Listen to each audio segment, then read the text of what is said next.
Family and investigators say Amber Bass didn't do anything wrong. The 22-year-old was in her own driveway about to go into the home she shared with her older sister when she was shot in the chest. The case shook Jacksonville and especially the West Side in 2013. And detectives say even the smallest tip could help solve this case. In the backyard of the home of Keith and Barbara Bass sits a garden. She was just the girl next door. You know, everyone loved Amber. In it, angels, quotes, and butterflies, something that has become their symbol for Amber. And then, of course, her $1 billion smile and giggle. Amber Bass was studying to be a nurse, and they say had a heart for helping people. She was really big in raising money for St. Jude, so she loved children so much. Though the garden is a place of peace and remembrance, they say the events of July 19th, 2013 will forever be burned into their minds. I mean, the memory is just as fresh now as it was when it happened. Yeah, every day we open our eyes, it's July 19th. There's not one moment that goes by every day that we don't relive this. Around 2:25 that morning, Amber Bass was driving home from an evening with friends to the house she shared with her sister on Springtree Road on the west side. As she got out of her car in the driveway, she was shot once in the chest, her purse and phone taken. Her older sister, Robin, hearing the gunshot, ran outside and found Amber bleeding in the driveway. She was rushed to the hospital, but did not survive. In the days that followed, a grainy photo of a light-colored vehicle, possibly with a brake light out, was released. The location she left to the subdivision she returned home to, numerous video surveillances were gathered. There's a vehicle leaving the neighborhood at approximately the same time Amber is shot, and that's surveillance from a home inside her neighborhood. A sketch of the purse Amber had that night was also released. Neither the vehicle, purse, or Amber's phone have ever been recovered. Detective Harmony Brooks says the friends Amber had been with that night didn't mention anyone bothering her, and no people were spotted in the surveillance videos recovered. We have no indication that anybody was following her that evening. Across the street from the Springtree Road home sits Starleaf Park. Could someone have been in the park and spotted Amber as a target for robbery?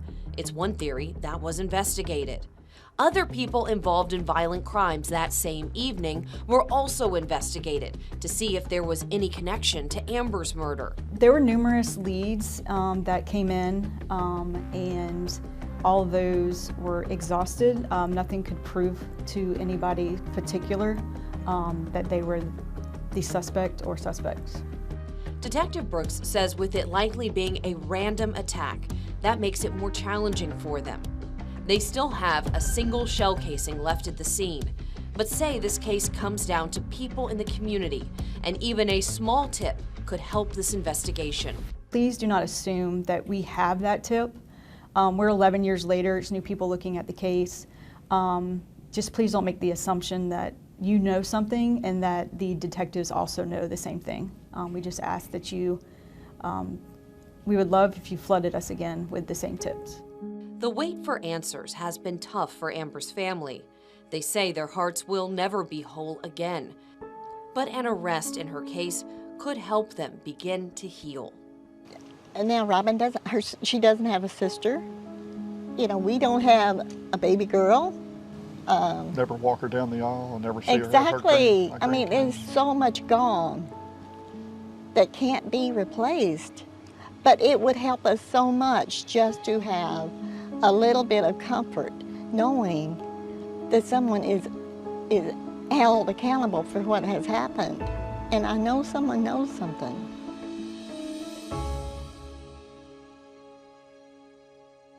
If you know anything about the murder of Amber Bass, please contact the Jacksonville Sheriff's Office or Crime Stoppers. Katie Jeffries, First Coast News, on your side.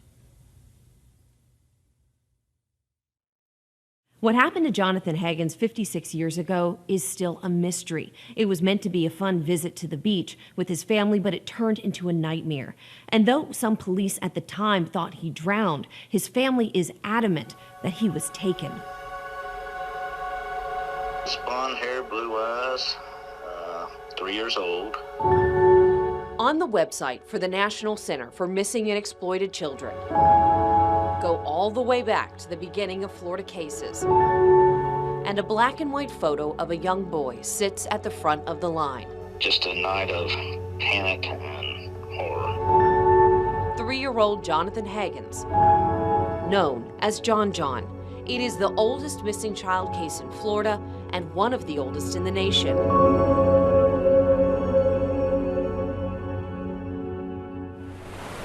It was a little, like, pizza pub on the ocean. It all began here in Jacksonville Beach, the evening of June 11, 1968. I remember the day vividly. Joe Hagans was 5 years old at the time and says he, his older sister Susan, one of her friends, and John John, along with his parents and an uncle, were at a small restaurant near the beach access at 16th Avenue South. The kids were outside near the top of a ramp that led down to the beach, while the adults were inside by the window. They could see us sitting there. He says John John wanted to go back inside the restaurant. I watched him walk back to the door. There was a little door on the side, almost like a screen door type thing. He reached up and opened the door, and I turned around, facing back towards the ocean. He says about 5 to 10 minutes later, his father came out and asked where John John was. The children responded he should be in the restaurant, and that's when Joe recalls he saw his father start to panic. My dad went into a hunting frenzy. My mom then found out he was missing, and she broke down pretty good. Police were called, lifeguards dispatched to the area.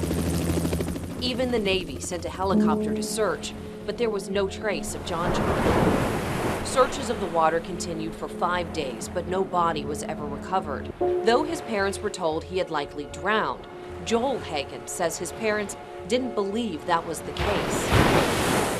There was not one person that said they saw him going towards the water. There were several people that said they saw him walking up towards the snack shack. They believe he was kidnapped.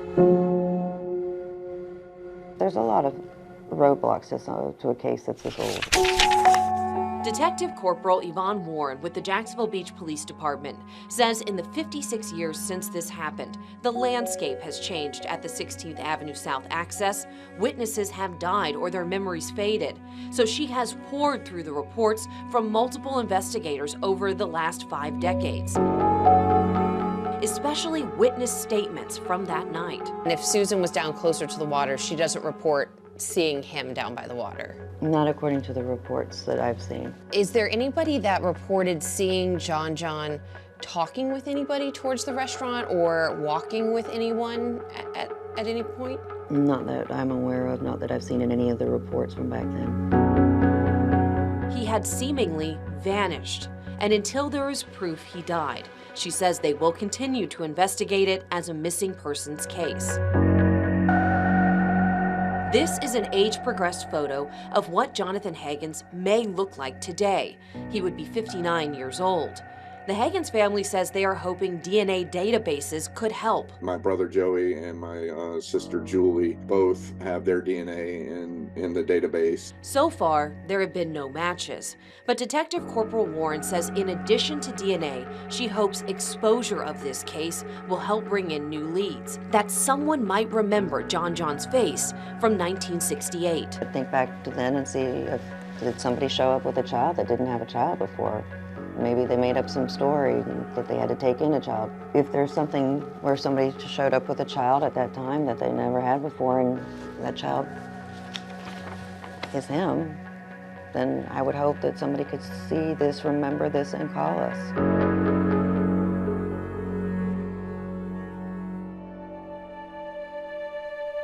You hope and wish for the best.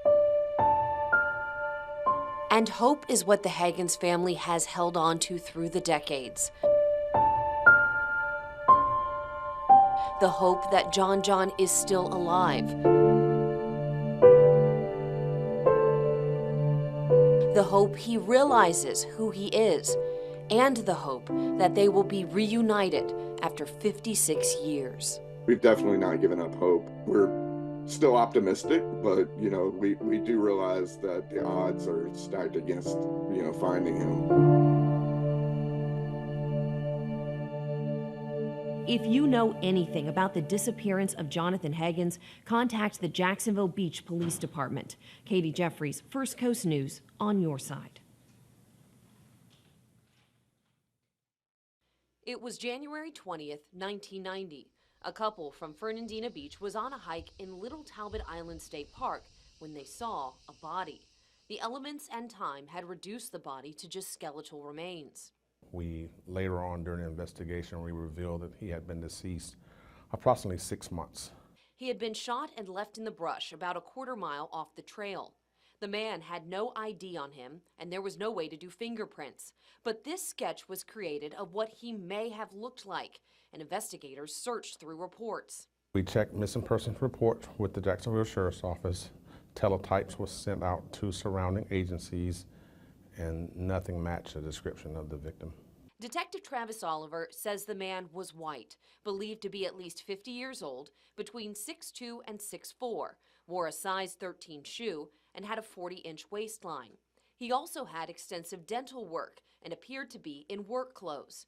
He also had a black pin believed to be a government-issued pin on him, and a pipe for a tobacco product was found nearby. These are photos from the scene. You can see a man's blue work pants and blue shoes. In this photo, you can see he's wearing a gray shirt and a belt, possibly with a pattern. A car key was also found. He had a key to a General Motor product, some type of car made by the General Motor Company, but we never found a car in the vicinity or anything that key would have gone to.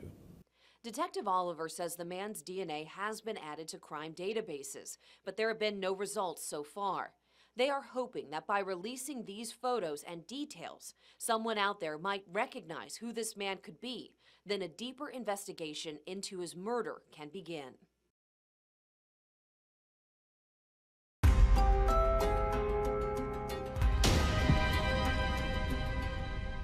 It was believed that Demitri Maguire and her baby Rashonda were on their way to the store just for a quick errand. But a horrible discovery on I-10 has sent their family down a path of questions with no answers and no justice.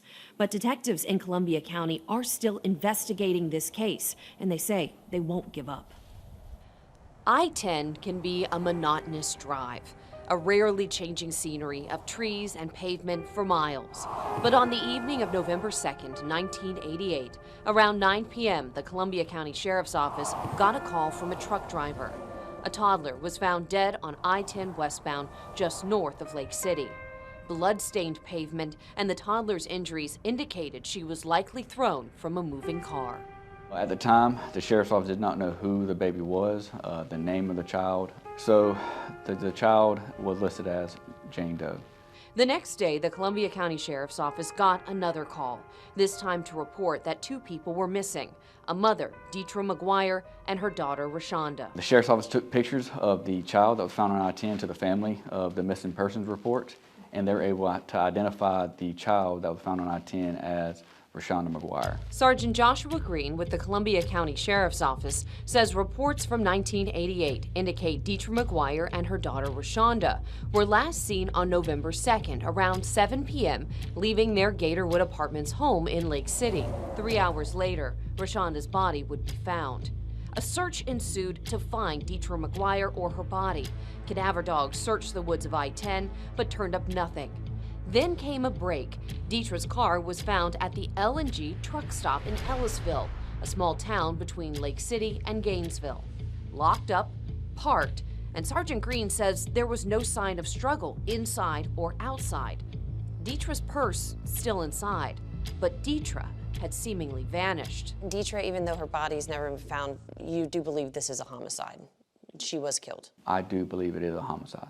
Sergeant Green says it took him about 6 months to go through the binders of information in this case, and investigators deeply analyzed the events of November 2nd, 1988. The report that Demitri and Rashonda had left for the store came from Dietrich's live-in boyfriend at the time. He was the last person to see both Demitri and Rashonda alive. Sergeant Green says reports indicate he told investigators he had stayed home and went to sleep. And he took a polygraph, correct? He did. And failed? Yes. Deetra's older child had gone with a family member that night to a local fair. And when she came home, there was nobody home? Yes, when she came home, she said she went to the apartment to get some clothing. She knocked on the door. A neighbor came outside and said, hey, there's nobody home. They all left. Detectives also investigated a man that was possibly Rashonda's father, though that has never been confirmed. But reports indicated that man was in the military at the time of the murders and believed to be overseas. I don't have a specific suspect, but I can say we have not been able to rule out anybody. To reveal new leads, Sergeant Green says they are turning to technology and advances in DNA. There are items that are being retested right now that I sent to FDLE's crime lab, and I'm waiting to hear back right now. Though his hope still lies with the community, and that those with information in this crime will come forward. And maybe one of the neighbors that lived near Rashonda and Demitri, maybe they remember something that wasn't told to the investigators back in 1988. You know, they could maybe come forward and talk to us about it. You know, some of that maybe heard something from a person that was odd, and maybe they make a connection from hearing this to what, you know, somebody has told them in the past. Something that could unlock the mystery as to where Demitri Maguire is and finally bring justice for a mother and her little girl. If you know anything about the disappearance of Demitri Maguire and the murder of Rashonda, please contact the Columbia County Sheriff's Office. Katie Jeffries, First Coast News, on your side.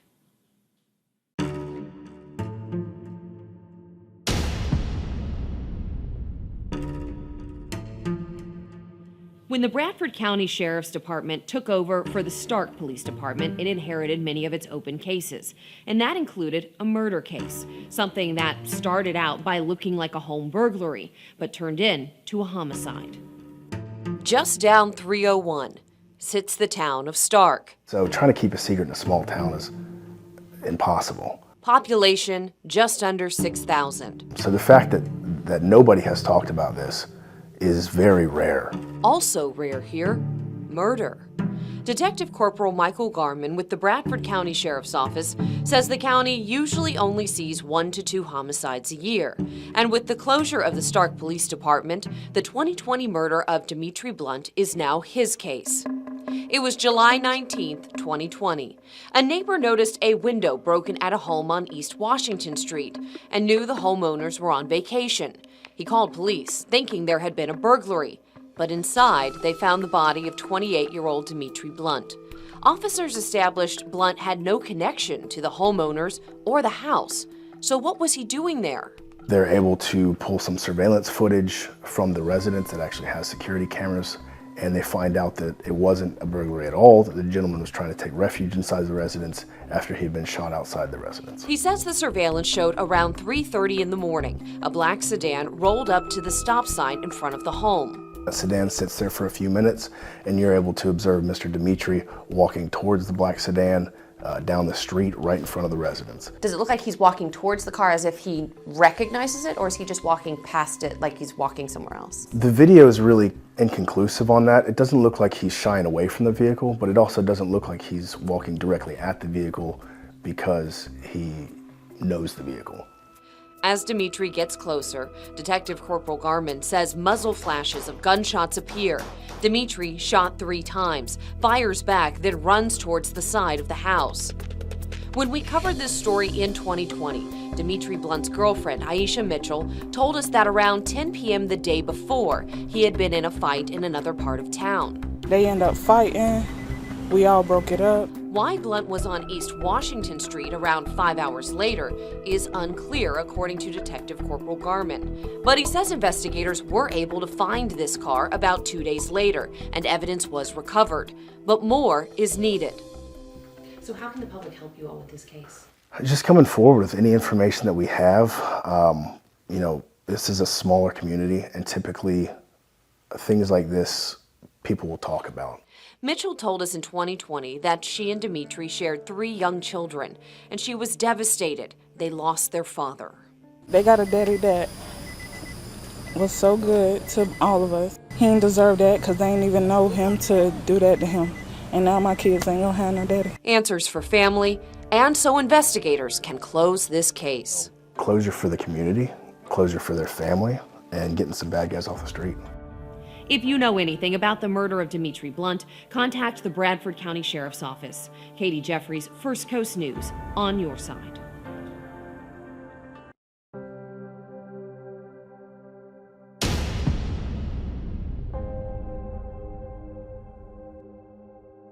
Michael Monroe was just 8 years old when his father disappeared. For decades, he had no idea that his father didn't leave by choice. He was murdered in 1980. How William Irving Monroe III was identified is only half the story. The other half is who killed him nearly 44 years ago. Early last year, Captain Chris Stallings with the Putnam County Sheriff's Office was looking at a list of unsolved homicides. This one kind of stood out because this was the only one at the time I was looking down the list that has unknown next to it. John Doe 36, a man believed to be a migrant farm worker, found partially buried in Pomona Park in 1980. Captain Stallings says he wanted to at least put a name to that cold case, so he began pulling evidence and saw they still had hair and skin samples. It's a stretch, but I think it's something that it's doable now with today's technology that hasn't been tested yet. It took months, but Othram Labs was able to use genetic genealogy to track down some potential family members, like Richard J. Monroe, who confirmed he had not seen or spoken to his brother since the late 1970s. Richard offered up his DNA, and it was a match. John Doe 36 was Richard's brother, William Irving Monroe III. Shocking news for William's son, Michael Monroe. I'm still trying to process stuff, and I was only 8, but he was everything to me at that time. William Monroe III was a father of 2, a U.S. Marine who served in Vietnam. But his brother says the war changed him. He's just a normal person until he come back from Vietnam. He says William struggled with PTSD, but he loved his sons. Michael remembers his father as his hero. Just did everything. I went everywhere with him, so when he was gone, it took a lot of, from me, and I've just wondered about it my whole life. So what did happen? Captain Stallings says according to reports, on November 15th of 1980, a driver confirmed he picked up 4 men from a store in Orlando to work at a farm camp in Pomona Park. One of the men fit William Monroe's description. After 3 days, William Monroe reportedly left the camp and was never seen again. Then in December, a deputy on patrol spotted his body off of Cisco Road in Pomona Park. His upper body rolled up in a red and brown rug, partially buried, but his legs exposed. He had been shot in the neck. Just 3 months before his death, William sent his son Michael a birthday card, telling him he wished he could be there on his birthday, and he loved Michael and his brother very much. Just to know he was found and he was, I wasn't abandoned as a kid, Captain Stallings says he believes William took the farm job to try and get back to Pomona Park to be near his children in Putnam County. I don't think your dad ever abandoned you for, the 1 year that it had been. I think he died trying to get back up to him. As for who shot him, that's still unknown. I hope someone would come forward and say, yeah, I knew him and I understand this is what happened, and the person that killed him may also be deceased. But now that William Monroe has been identified, a deeper investigation into his murder can begin. If you know anything about the murder of William Irving Monroe III, contact Captain Stallings at the Putnam County Sheriff's Office. Katie Jeffries, First Coast News, on your side.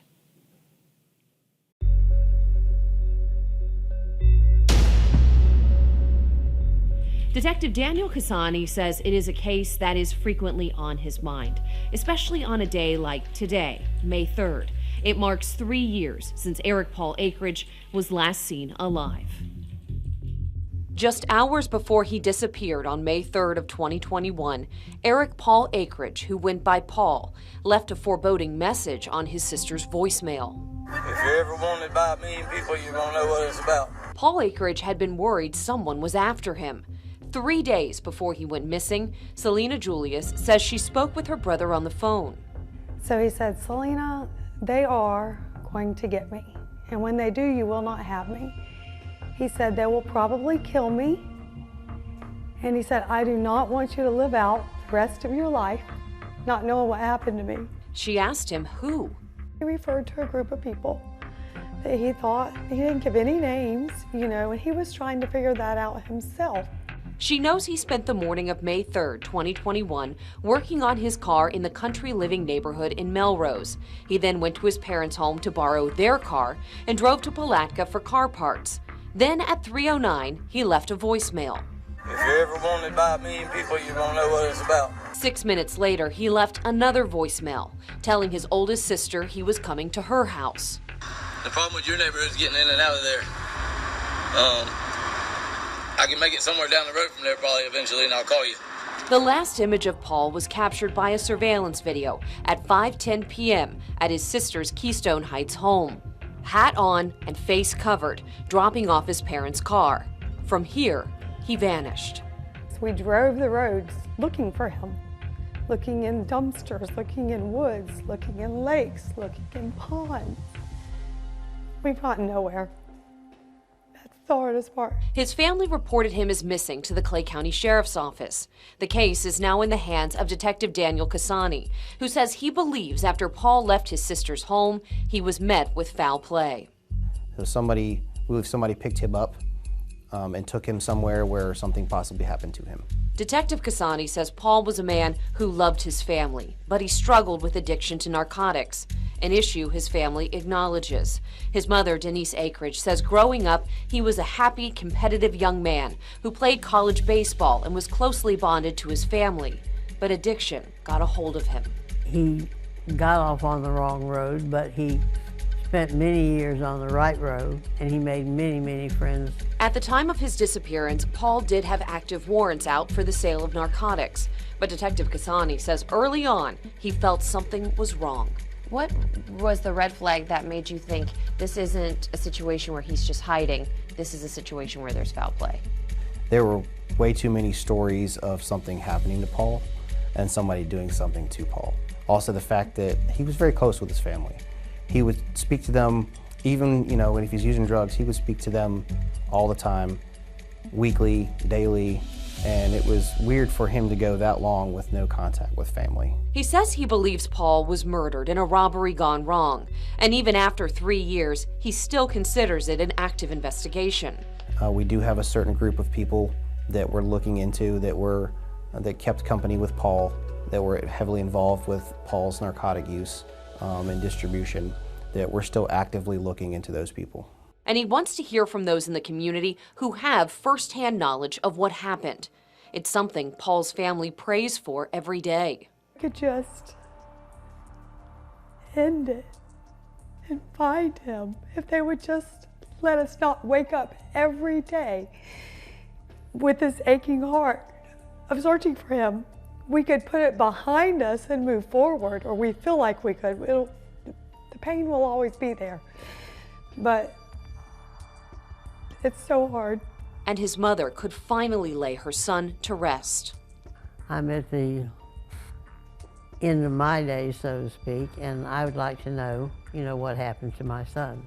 It's cruel not to let me know. But for now, the search continues. We still have a missing person. We still have a person that's missing from his family that doesn't matter what he was involved in. We still want to make sure that we can try to bring him home. And then after that, we can bring justice for Paul. If you know anything about the disappearance of Paul Akridge, contact the Clay County Sheriff's Office. Katie Jeffries, First Coast News, on your side.